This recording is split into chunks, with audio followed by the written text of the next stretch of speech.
A good editor, from my perspective, having done it 10 years, would be to eliminate our presence from the product.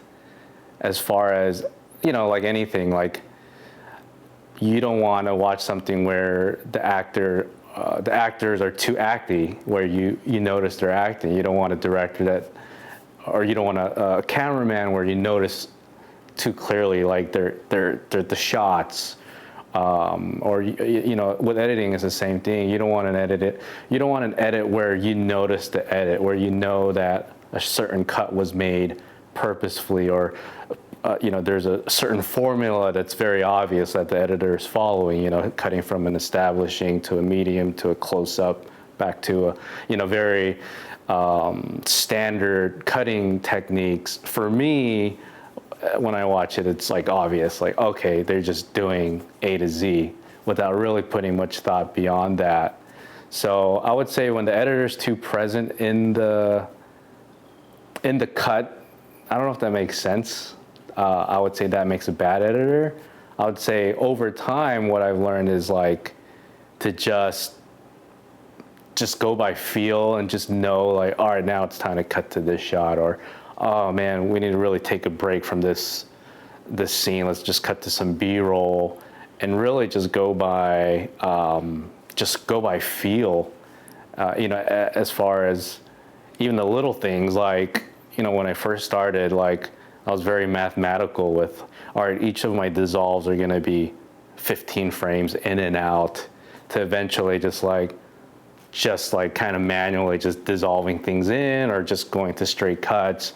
Just not to get douchily artistic, but like a painter, they start with very strict traditional fundamentals of how to draw, how to paint.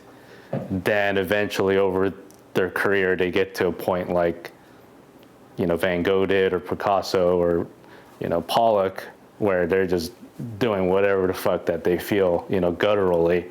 I think you could achieve that with editing as well, on a much more subtle level. But it does make an impact when that editor is at that level and can bring that to a project. First, you learn the fundamentals, the traditional, like usually you start with the establishing wide, then you cut to a medium wide of the character, and then as the character gets more into the scene, then you cut to a close-up. It's important to learn those fundamentals through whatever film school, or just watching a lot of content yourself. And then from there, then I would say, then it's a process of really being brutally honest with yourself and realizing like the choices I'm making are very predictable, or very cliche, or very easy. And that's a big part where you have to really start figuring out what your strengths and weaknesses are as an editor. When I first started, I guess because I was young and kind of like into cool, like hip things, I was naturally really good at cutting like really fast paced, like sizzle reels and like trailers. And I got hired a lot to do that. But after a while, for me, I got really bored and kind of disappointed at myself, because I realized that everything I cut, even if it wasn't a trailer or like a sizzle reel, everything I cut still felt like that. So at some point I had to like be brutally honest with myself, like, man, you really suck at cutting like documentaries, or like narratives, or even comedy, which any editor would tell you comedy, surprisingly, is probably the hardest thing to cut, because it's all about like just intuition and just gut kind of decision making. So I had to train myself to get out of that like fast-paced MTV style cutting to like probably through documentary, really training myself to just kind of listen to the character, what is he or she saying, and knowing from there to like, all right, I'm going to stay a little bit longer on this close-up shot. Let he or she really kind of play out those feelings, and more than anything, like even after he or she stops talking, like if it feels right, you just let let it stay on the shot.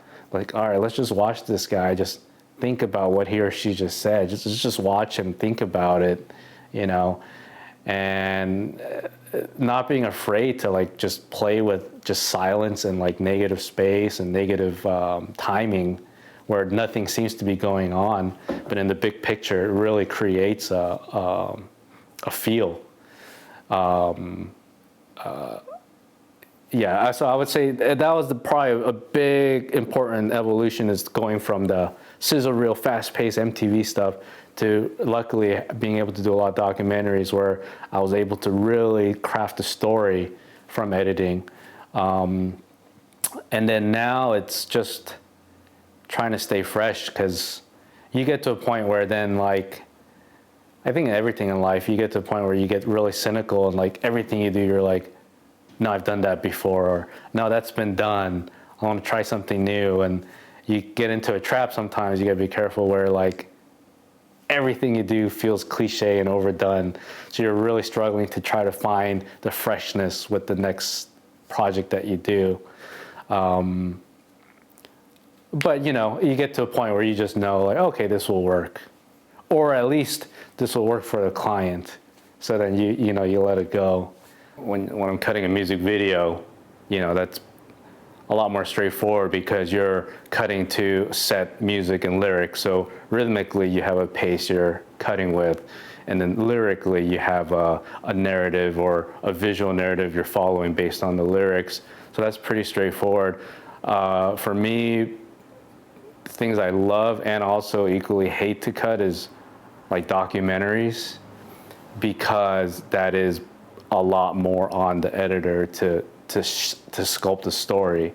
So for me, I love tackling that, but it is a very painful process where, you know, the client or the director will throw you terabytes of footage, and unless, you know, the director or producer has a very specific vision with the documentary that they want you to follow, as the editor, oftentimes I found the opposite, where they're like, all right, we shot all this.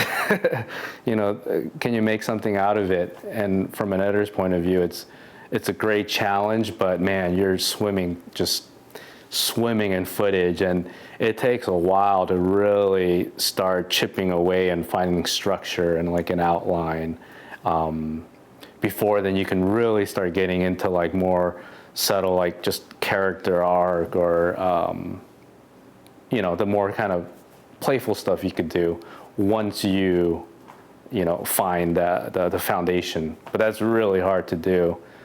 So for documentary stuff, I would say editor is probably the most important part of the storytelling process. Yeah. If you're trying to be a successful editor, you have to be a good people person. I know a lot of people have an image of like an editor just kind of locked up in his cage, you know, in his cave in the dark. But to be a successful editor, I would say you would have to be really adaptable and working with very high-strung people that want to be with you and look over your shoulders every step of the way. And then your job really is to charmingly convince them that their ideas suck and what you're proposing is better, in a very diplomatic way. And at the same time, you know, sometimes you deal with producers and directors that don't give a fuck. And that's just as equally frustrating. And as an editor, you really have to, you know, push them to tell you some kind of direction or structure that you need as an editor. So I would say that's a key skill set to have.